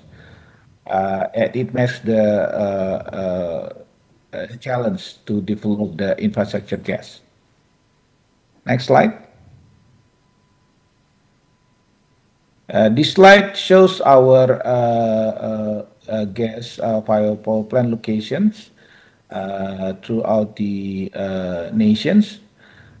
So if you take a look, maybe this is a little bit small, but I would like to emphasize that more than 60% of the capacity is located in Java Island. This is a demand center, and the peak load of this Java Island could achieve as high as the 28 gigawatt nowadays. So the Java Island considered on the western part of the Indonesia. So in the western part, the gas infrastructure has been developed. This is because of the gas consumed in this western part of the Indonesia is quite high. As you can see, it could reach around 600 BBTU day. But if you take a look on the eastern part of Indonesia, we are still lacking of the gas infrastructures. And most of in the eastern part of the Indonesia at the moment is still utilizing the liquid fuel to generate the electricity. Next slide. So to escalate the role of natural gas, the PLN now is planning to develop more on the infrastructure gas to utilize more gas, especially in the eastern part of the Indonesia. So with most of the new fired gas power plant is located in the scattered area with the limited generation capacity, and it's located far from the gas source. So PLN need to design gas or LNG supply chains to provide affordable cost, generation cost, and reliable operation in the gas-fired power plant. So we are expecting that the switching strategy from the liquid fuel to gas in eastern part of Indonesia will replace high CO2 emissions for the utilization of the liquid fuel compared to the gas utilization. Next slide. To support the commitment of government of Indonesia to reduce the CO2 emission with the target of the 29% and a conditional target of the 41% compared to the business as usual case in 2030, PLN has implemented several programs. So we have namely around 9 programs. So the first is renewables. So we are, as we can see on the first slide, that in the 10 years program starting 2021, PLN has setting more than 50% or around 50% of the additional generation capacity on the renewables development. And number 2, the de-dieselizations. So this is the name of the program that we are switching from the liquid fuel utilization to renewables in the scattered area. So mostly in the eastern part of Indonesia. And the program number 3 is the biomass co-firing. So as PLN now has more than 50% of the power plant fleet is on the CFPP. So our strategy is to on reducing the CO2 emission is to have a biomass co-firing. So the program number 4, energy efficiency improvement and grid loss reductions. Now program number 5 is the gas expansions. So as we discussed in slide number 2 or number 3, we have a program to also to switch the liquid fuel utilization in eastern part of Indonesia by developing the gas infrastructures. And program number 6, clean coal technology. As we are now completing our 35 gigawatt generation capacity program, most of the development of the CFPP is utilizing the USC or ultra supercritical technology. To catch the conditional target PLN to add some programs such as the early retirement of the CFPP and is already reflected in our long-term planning document or REPTL. And also we are now exploring the carbon capture, the CCS and storage, and also CCU technology, and also the last program number 9, we also now is evaluating and following the development of technology of hydrogen co-firing. Next slide. So now in order to develop this gas infrastructure or to increase the utilization of the gas for the power generation, PLN challenge is how to ensure and optimize at least 3 things. One is how to get the guarantee of the availability and security gas supply, both short-term and long-term. And at the moment,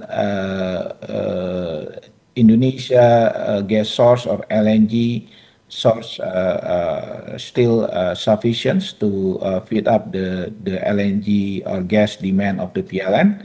And the second, how to optimal and reasonable flexibility of the gas supply to suit the operational needs of the generator. And the third is fulfillment of the primary energy cost efficiency at the point of the generations. So I think that's my last presentation. Thank you for your having me today and wish you all the best. Thank you. Thank you very much, Mr. Rahmat Ashari. This is how your informative presentation is. We really understand the PLN is decrease the coal power plant, but on the other hand, increase the renewable energies, solar and wind, and the gas power plant. And also in terms of the gas-fired power plant, western part is well developed, but eastern part of Indonesia is less infrastructured. So that gas utilization in the eastern part is some infrastructure will be needed.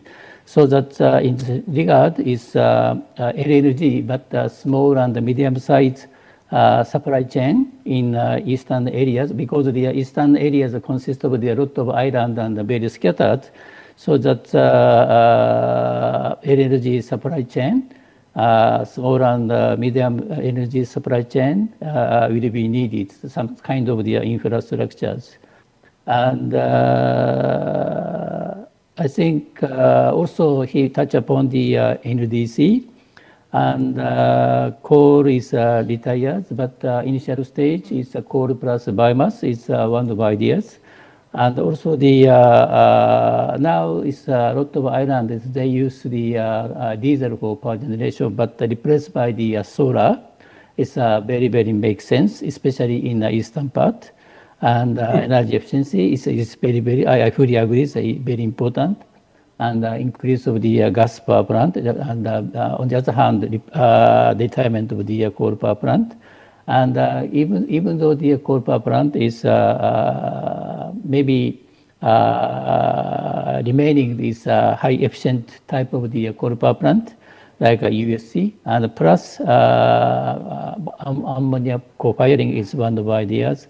And also PLN is also considered the new technologies such as the CCU and the CCS and the hydrogen and the ammonias.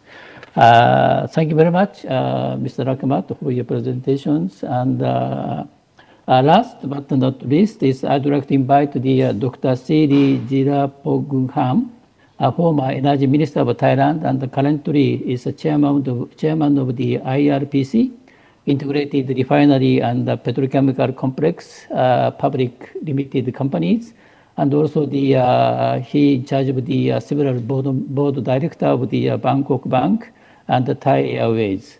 So today, Dr. Siri is introduced as the carbon neutral and the role of gas in Thailand, and also the hopefully appreciate to Dr. Siri to touch upon the historical trend of the ASEAN gas market and in the future. Now, Dr. Siri, floor is yours.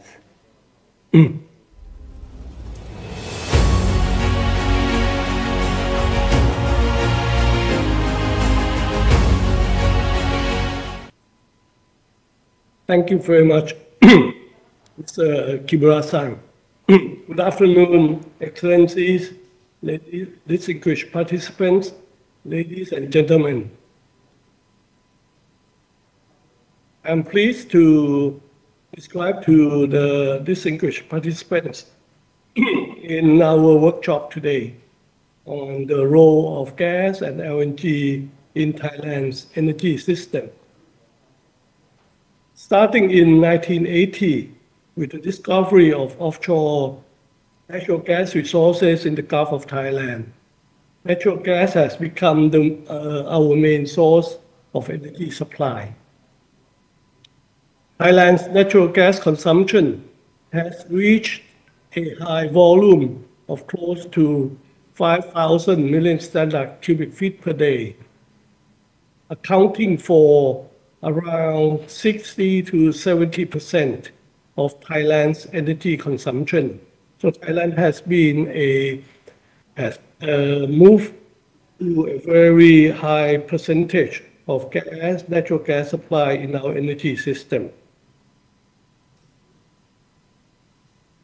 From that point, we have recognized that this could be a weak point in future energy system design.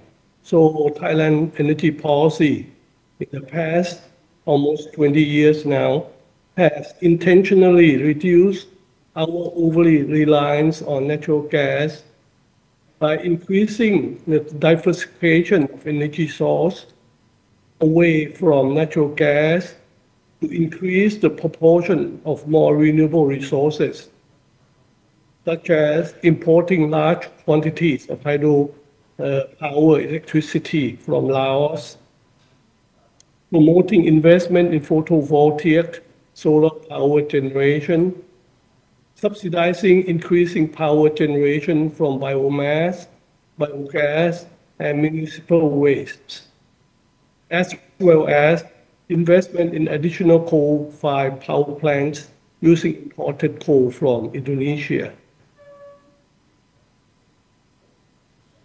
However, with a limited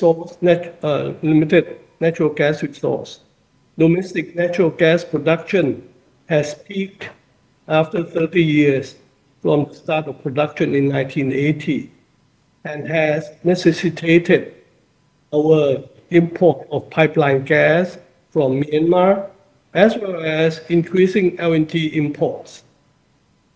Thailand has 2 LNG import terminals with a combined capacity of around 20 million tons per year. Our current import of LNG has reached about 7 to 8 million tons per year, which represent about 30% of which about 30% is spot cargo. As several speakers have already pointed out today that the spot price of LNG in the last few months has been quite high, very, very high, reaching up to about $40 per million BTU. With that, the never thought of use of diesel oil, even at $100 per barrel in power generation, has become more economical than importing spot LNG. This development, which is quite troublesome, that import LNG is becoming non-competitive fuel source when we compare with diesel oil, as witnessed in last few months in Thailand.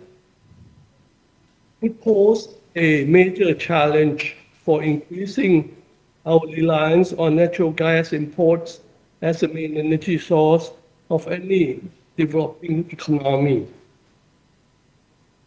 I think for developing economies with only minimal indigenous petroleum resources or none at all, the heavy economic burden on high reliance on imported LNG, be it based on long-term contracts or spot supplies, as the base load in power generation could be somewhat overbearing to the economy.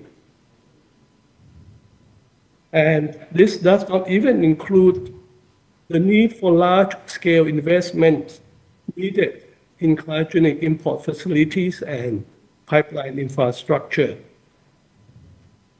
So if we want to escalate the role of natural gas in energy transition to a low-carbon energy system, it is then imperative that the natural gas and LNG industry needs to adopt renewed efforts to enhance the various critical components of the natural gas and LNG industry in order to stabilize the supply-demand balance. And this includes continued investment in increasing gas production and LNG supply, and import infrastructure, as well as in developing stable LNG pricing regimes, and also the implementation of hub-based regional LNG market development being promoted by ERIA itself, and I believe that there's a recommendation of various agencies. With the current highly volatile market prices of oil and LNG, which are both at very extremely high level, Thailand's power generation system has to accelerate the pace of its transition from heavy reliance on natural gas and imported LNG to a broader adoption of renewable energy, primarily in distributed photovoltaic solar power generation system. Today, we have implemented around 4,000 megawatts of solar PV power generation in Thailand, which contributes to about 10 to 15% of peak power demand during the daytime. This 4,000 megawatt solar power generation distributed among commercial installations, mostly on warehouse and factory rooftops. And there are several on-ground solar farms as well. As an option, the Thailand's Electricity Generation Authority, which is our state enterprise, has successfully developed a pilot scale 45 megawatt of floating solar PV system that integrates hydroelectric power generation with solar PV power generation to mitigate the impact of variable and intermittent nature of solar PV on the overall grid frequency stability. And with this success, the Electricity Generation Authority is now speeding up its deployment large scale around 2,500 megawatt in the initial phase up to around 5,000 megawatts when completed of floating solar power system on 9 hydro power dams. Completion of this deployment will contribute another 10 to 15% of peak power requirements within the next 5 years. The completion of this system and to maximize its benefit, which in combination with the already installed solar PV system will contribute to about 25 to 30% of our peak power demand. We would need a stable, resilient, and quick responding power generation baseload. And we have this natural gas as the optimum primary fuel for this baseload. And fortunately for Thailand, we have built a strong natural gas baseload power generation system over the past 40 years, which this system would enable us to smoothly transition to a system with higher proportion of solar PV supply of more than 30% in the near future. Thailand's experience of having a strong power generation baseload based on natural gas has enabled us to jump now to a higher percentage, higher contribution of renewable energy based on solar PV power supply together with integrating with hydroelectric power generation. To serve as an example in encouraging developing economies to employ natural gas as a baseload power generation in their transition to a higher proportion of renewable energy power system on the road to a low carbon energy system. Thank you very much for your kind attention. Thank you.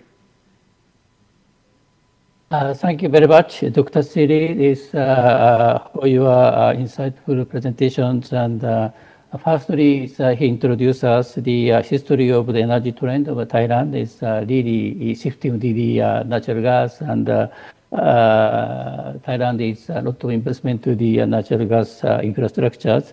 And also, it's a very, very interesting comment. Is now gas oil, diesel oil is lower than the LNG.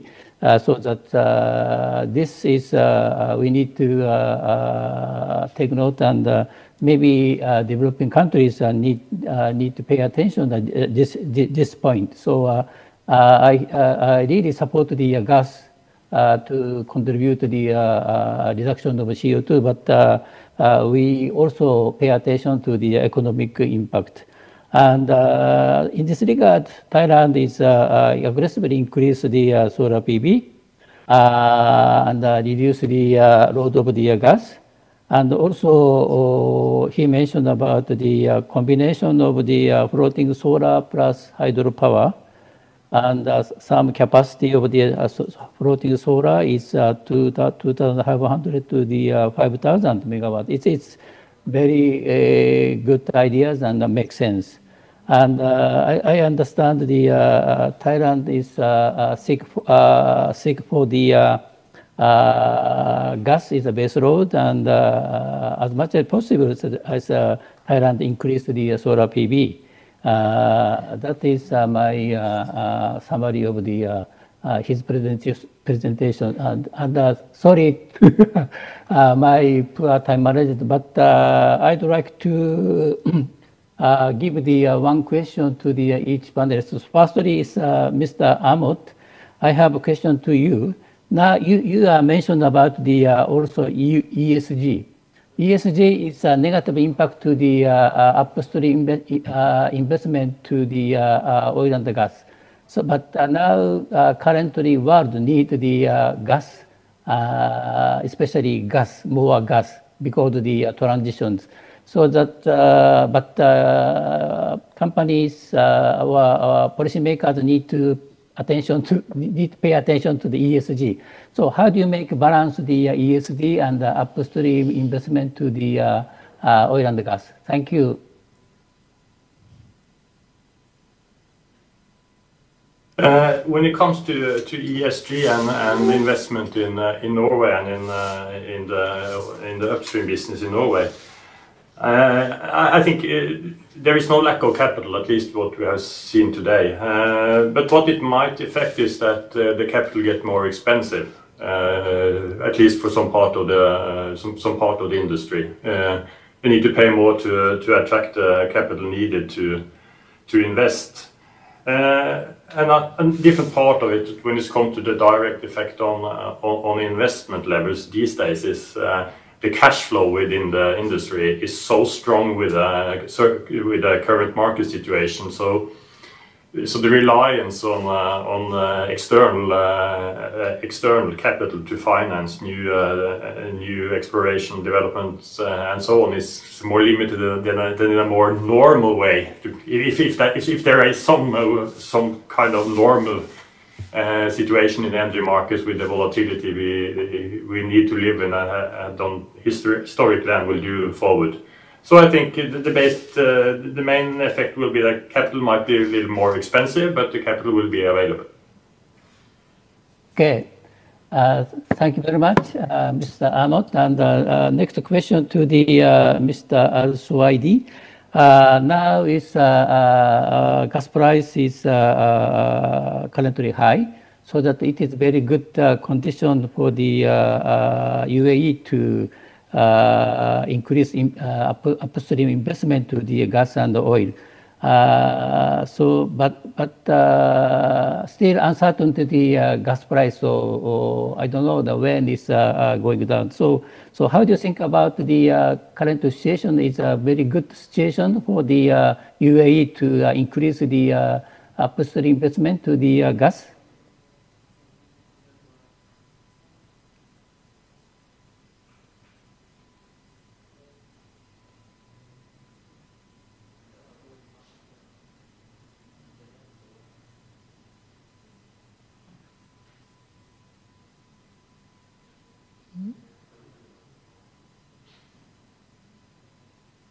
He's not here.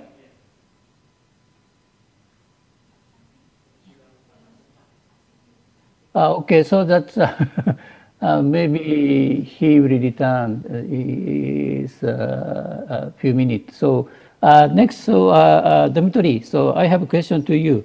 What is key GECF role to secure the gas supply in the coming energy transition period by the 2030?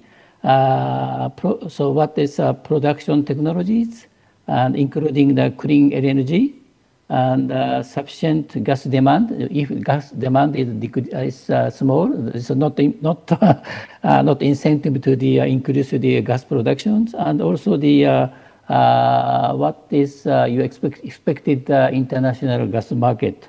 So that please answer to me the how GCF consider the appropriate situation for GCF country to increase the gas production. Thank you. Thank you, Kimura Sensei, for this I would like again start with our main message, which we bring to discussion to international forums and conferences. Because again, in GCF, we definitely see that natural gas offer what we call balanced solution, and that world seeks to achieve sustainable development goals. So again, I believe for this year, presidency of in G20 by Indonesia, this should be highlighted. Of course, just in February, our heads of states and government and reaffirm willingness of GCF member countries to develop our resources, natural gas for benefits. And this is very important to highlight, not only for benefit of producers, but also for consumers. So we are very open for the dialogue.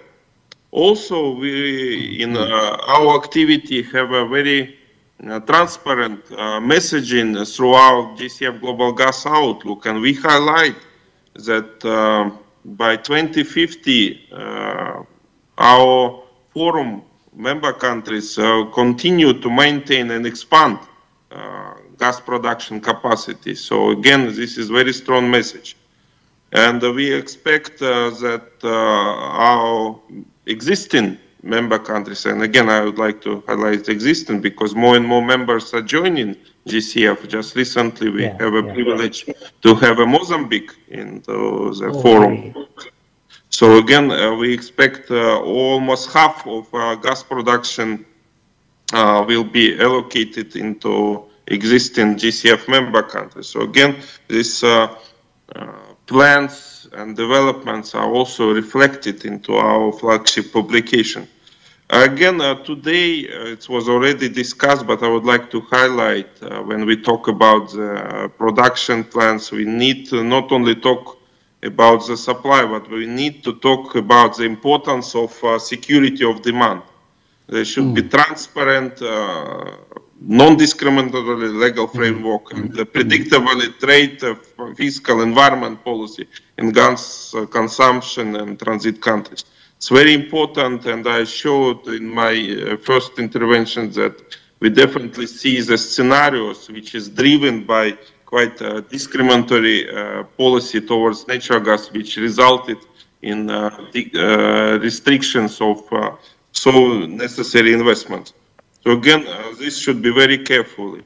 And of course, as usual, we believe that the future in next decade will be quite a strong development of LNG, but with this position of GCF that we look into more long-term contracts to support continued investment, which is again very important as this.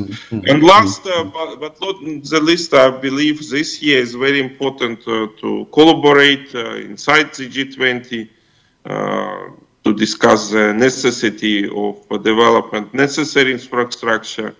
And of course, we understand that still technology and a change of technology is going to be. So again, we definitely see this webinar and this workshop can maybe initiate more discussion in the upcoming group meetings.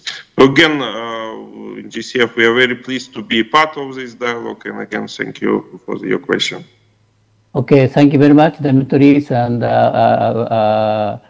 in the future we'll have another workshop and discuss about issues raised by you, so that secure demand and new technologies, lot of issues. So I'm very happy to discuss about this issue with you, with the GCF in near future. Thank you very much, Dimitris. And next, I'd like to question to the Mr. Ashofari Rahmat. If global gas price will keep current levels high, Indonesia better to export gas to foreign countries. And if so, Indonesia may not achieve the shutdown of the coal power plant, retirement of the coal power plant due to the insufficient gas supply. So how will PLN is procure the gas for the power generations, or will PLN change mind to continue to use the coal power plant with CCS? How do you think about the current gas price, high price situation, and how do you consider the future perspectives. Thank you very much. Thank you, Kimura-san, for your question. So, at the moment, under the GOI current policy, GOI is, let's say, prioritizing the gas or LNG not only as a commodities, but also as the economic growth driver. So GOI now has set a certain volume as a DMO volume or a domestic market obligation. So at the moment, PLN has sufficient gas or LNG volumes coming from the domestic gas source or domestic LNG liquefaction plant. Under this DMO volume setting from the government of Indonesia. So in regards of the CCS or CCU, as I discussed previously in my presentations, so PLN now is closely watch this development of technology. And of course, if the technology is more economic sounds and PLN will utilize this technology, since that, as I previously mentioned and explained that in the PLN generation fleets right now, around 50% is the coal-fired power plant. Thank you. Okay. Thank you very much, Mr. Ashoharis, for your informative answers. So last but not least, again, Dr. Siri, I have a question to you. Now I understand the Thailand now use the coal for power generation around the 20%. Then in the future, so if you shift to the low carbon, maybe you need to change coal power generation to the gas power generation. So in this case, you need the more gas, but currently gas price is high, so that you face the high price of the energy price, high energy price. And also the if shift to the gas share will be 80%, is energy supply will be vulnerable.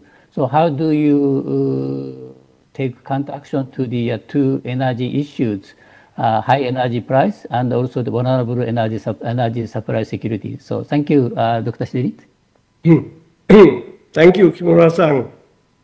I think you hit on the nail on the head, okay, right on the spot, that recent very high LNG prices has posed a very large burden on Thai power systems.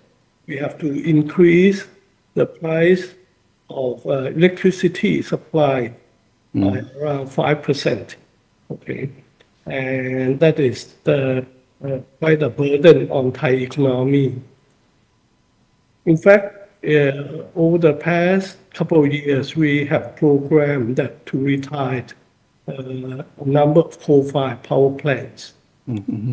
But with this current high spot LNG price, high LNG prices, we have actually demothballed one coal-fired power plant and extended the operating life of another coal-fired power plant by another 2 years.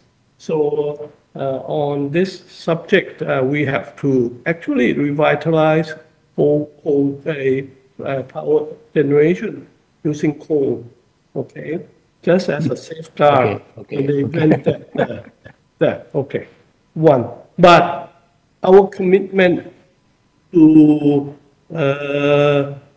net zero carbon power generation by 2050 is still a national commitment. So we are now doubling down on investment on more modern approach to photovoltaic system particularly in the floating solar on various hydropower dams, okay, which we have capacity or opportunity to invest up to about 10 to 15,000 megawatt on this kind of system, which will contribute to about 40 to 50% in the next 10 years of power generation in Thailand coming from floating solar system itself. So I think we are jumping ahead, not going back to coal on a permanent basis, but on a longer term, jumping ahead to more renewable energy, higher percentage, okay? But having the necessity of having the natural gas power generation as a base load on that. So we are doing that strategy now. Thank you very much, Dr. Seis, for your insightful answers, and I fully agree your answers. Then maybe we missed the Mr. Al-Suwaidi, so that I skip the question to him. And now I quickly wrap up this particular session. Gas is a very important transition fuels. If the world will achieve the carbon neutral until the year 2050, especially in the initial stage. Thus, a stable global gas market should be indispensable, so that the gas price should be affordable. Otherwise, world cannot shift to the gas. And in this case, upstream investment to the gas is very, very important. But in this case, pay attention to the ESG, so that we need to make balance of the upstream investment and ESGs. But at the short term, maybe 5 years, 10 years, maybe upstream is more important than the ESGs. And also, Dr. Seri mentioned, as in addition to the shifting gas, also need to expand the capacity of the renewable energy, such as the solar and the wind. And Dr. Siri also mentioned is a combination of the floating solar plus hydropower is a very, very good idea and makes sense. And also it's a long-term issues. CCS, coal power plant, CCS to the coal power plant, gas power plant, and also the hydrogen, the ammonia is very, very important. But that is will be available in around the after the year 2040 or something. So that in the transition period, we really need the gas, and in this regard, gas market should be stable and need upstream investment and increase of the renewable energies as well as the gas. That is my wrap up, and very much sorry, apologize to my time, poor time management. So I back to the MC, Miss Dina. Thank you. Thank you very much, Mr. Shigeru Kimura, for moderating today's discussion, focusing on escalating the role of natural gas in energy transition. Also, highest appreciation for all the panelists. What an insightful and remarkable discussion. Ladies and gentlemen, once again, I want to mention that we actually provide a feedback form for you to fill. If you haven't filled it, please do. It is very much appreciated if you give a bit of your time to the survey form. The link to the survey form is on the chat box down below. Last but not least, I would like to invite Mr. Koji Hachiyama, Chief Operating Officer Area, to give closing remark. Mr. Koji Hachiyama, you may start.